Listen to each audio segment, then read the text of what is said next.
Hello guys, welcome to Vidyalakshmi coaching. Guys, मैं आप लोगों के लिए क्लास 8 हिंदी पार्ट 4 जो कि पद की पहचान कविता लेकर आई हैं। तो चलिए पद की पहचान की कविता का हम आज एक्सप्लेन करेंगे। उसके बाद नेक्स्ट वीडियो में आप लोग को पद की पहचान से रिलेटेड जितना क्वेश्चन है उसका भी आंसर बताएंगे। तो चलिए फर्स्ट पार्ट वाला एक्सप्लेन करते। देखो फर्स्ट पार्ट में दे रखे हैं कि पूर्व चलने के बटोही बाट की पहचान कर ले, पुस्तकों में है नहीं छापीगी इसकी कहानी, हाल इसका ज्ञात होता है न औरों की जवानी, अनगिनत रही गे इस राह से उनका पता किया, पर गे कुछ लोग इस पर छोड़ पैरों की निशानी। यह निशानी मूक होकर भी बहुत कुछ बोलती है, खोल इसका अर्थ पंक्ति पंद का अनुमान कर ले। तो चलिए इसका हम लोग पहले कर देखिए। कवि कहना चाहता है कि किसी भी रास्ते पर चलने के पहले यह अवश्य ज्ञात कर लेना चाहिए कि वह रास्ता लक्ष्य तक पहुंचने वाला है या नहीं। कवि यह भी कहना चाहता है कि पुस्तकों में लक्ष्य तक पहुंचने के लिए मार्ग नहीं बताया गया है। लोग भी इस बारे में कुछ नहीं बोल सकते, क्योंकि अपनी मंजिल प्राप्त करने के लिए स्वयं ही प्रयास करना पड़ता है। मंजिल प्राप्त करने के लिए अनगिनत लोगों ने कदम बढ़ाया है, लेकिन वे मंजिल प्राप्त कर सके या नहीं इसका पता नहीं लगाया जा सकता है। कभी यह भी कह रहा है कि हाँ, इतना अवश्य है कि उनके पैरों की निशानी रास्ते में दिख पड़ती है, जो उनकी सफलता की निशानी हो सकती है। ये पाँव के निशान स्वयं तो कुछ नहीं बोलते, लेकिन मुसाफिर को इसका अर्थ अवश्य समझना चाहिए और अपने लक्ष्य की ओर कदम बढ़ाना चाहिए। फिर चलते हैं दूसरी पाठ की ओर। फिर देख इसमें दे रखे हैं कि पूर्व चलने के बटोही बाट की पहचान कर ले, यह बुरा है यह अच्छा, व्यर्थ दिन इस पर बिताना, जब असंभव छोड़ यह पथ दूसरे पर पग बढ़ाना, तू इसे अच्छा समझ यात्रा सरल इससे बनेगी, सोच मत केवल तुम्हें ही यह पड़ा मन में बिठाना, हर सफल पंक्ति यही विश्वास ले इस पर पड़ा है, तो इसी पर आज अपने चित्त पर अवधान कर ले। कवि का आशय यह है कि सफलता की ओर कदम बढ़ाने वाले को निर्देश दिया है कि उसका मार्ग अच्छा है या बुरा, इस पर समय बर्बाद करना उचित नहीं है। यदि मार्ग असंभव प्रतीत हो तो उस मार्ग को छोड़कर दूसरा मार्ग अपना लेना चाहिए। आपको अपने मार्ग को अच्छा समझकर कदम बढ़ाना चाहिए, तभी यह मार्ग सरल बनेगा।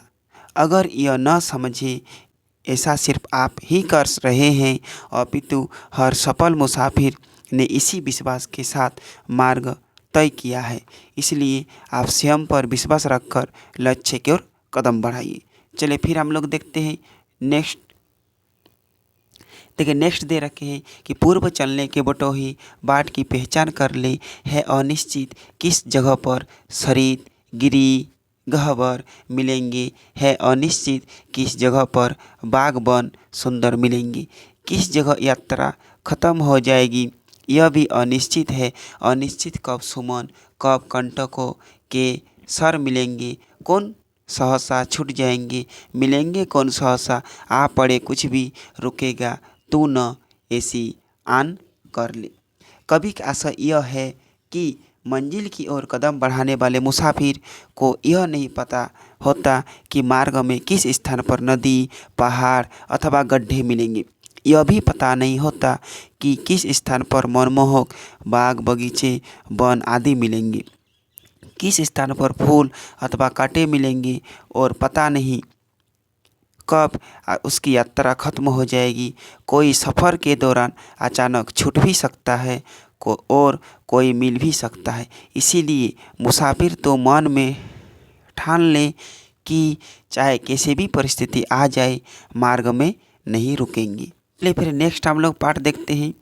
नेक्स्ट बोल रहे हैं पूर्व चलने के बटोही बाट की पहचान कर ले, कौन कहता है कि सपनों को न आने दे, हृदय में देखते सब है इन्हें अपनी उम्र अपने समय में, और तो कर यत्न भी लो मिल नहीं सकती सफलता, ये उदय होते कुछ धैर्य नयनों के निलय में, किंतु जग के पंथ पर यदि सौंपन दो तो सत्य दो, सो सौंपन पर मुक्त मत हो, सत्य पर भी ज्ञान कर लो। कवि कहना चाहता है कि हृदय में नित्य सौंपन आते रहते हैं। ऐसे सौंपनों को सदा आने देना चाहिए, क्योंकि सपने आना स्वाभाविक है। उम्र के अनुसार अपने सपने आने भी चाहिए, किंतु पूरी कोशिश के उपरांत भी सभी सपने पूरे नहीं हो सकते। यह भी सत्य है कि कभी जीने के क्रम में सौंपन के मुकाबले व्यर्थ जगत के सत्य अधिक होते हैं। इसलिए अपने सौंपन पर भी मुक्त न होकर वास्तविकता का ज्ञान तुम्हें अवश्य होना चाहिए। तो चलिए अब लास्ट पंक्ति में देखते हैं। बोला कि पूर्व चलने के बटोही बाट की पहचान कर ले, सौंपन आता स्वर्ग का दृक करगो में दीप्त आती, पंग लग जाते पगों को ललकती उन्मुख छाती। रास्ते का एक कांटा पाँव का दिल चीर देता, रक्त की 2 बूंद गिरती एक दुनिया डूब जाती। आँख में हो स्वर्ग लेकिन पाँव पृथ्वी तक टिके हो, कंटकों की इस अनोखी सीख का सम्मान कर लो, पूर्व चलने की बटोहे बाट की पहचान कर ले। चलिए, तो इसका अर्थ यह है कि कवि के माध्यम से कहना चाहता है कि व्यक्ति सुंदर सुंदर सपन तो देखता है, परंतु उन्हें सच करने का प्रयास करता भी है, नहीं भी करता है। उसमें असीम क्षमता भी होती है। उत्साहपूर्वक लक्ष्य की ओर यह कदम बढ़ाता है, किंतु रास्ते का एक कांटा जिस प्रकार पड़े हुए पाँव को जख्मी कर देता है, उसी प्रकार सफलता की ओर बढ़े हुए कदम के मार्ग में अनेक कठिनाइयाँ भी आती हैं, जिनसे सीख लेकर बिना विचलित हुए हमें सतत आगे बढ़ने का प्रयास करना चाहिए। तो गाइज, आपका यहीं पर कविता ख़त्म होते हैं और एक्सप्लेन भी ख़त्म होते हैं, और हम लोग नेक्स्ट वीडियो में ये जो पद की पहचान से रिलेटेड क्वेश्चन दे रखे हैं, ये सब नेक्स्ट वीडियो में आप लोग को क्वेश्चन भी बताएंगे। तो मेरे साथ अंत तक बने रहिए, फिर मिलेंगे नेक्स्ट वीडियो में। तब तक बाय।